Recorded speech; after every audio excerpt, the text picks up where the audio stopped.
پیارے دوستو، ذوالفقار علی بھٹو نے کہا تھا، کوئی بھی ذہین شخص کسی ایک ہی صحیح خیال سے ہمیشہ چمٹا نہیں رہ سکتا۔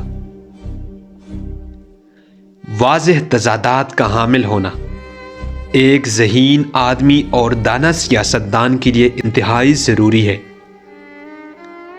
کسی شخص کو مت مارو جب تک تم اس سے 2 دفعہ مار کھانے کے لیے تیار نہ ہو جاؤ۔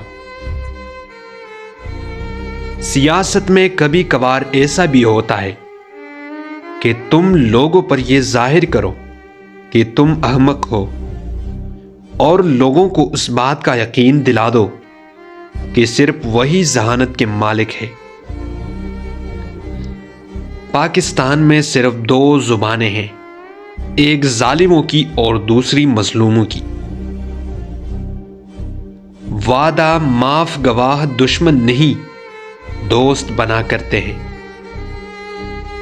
مذہب خدا اور بندے کے درمیان تعلق کا نام ہے، جبکہ سیاست بندوں کا باہم معاملہ ہے۔ کلام اقبال ایک جنرل سٹور ہے جہاں سے قارئین کو ضرورت کی ہر ایک شے دستیاب ہو سکتی ہے۔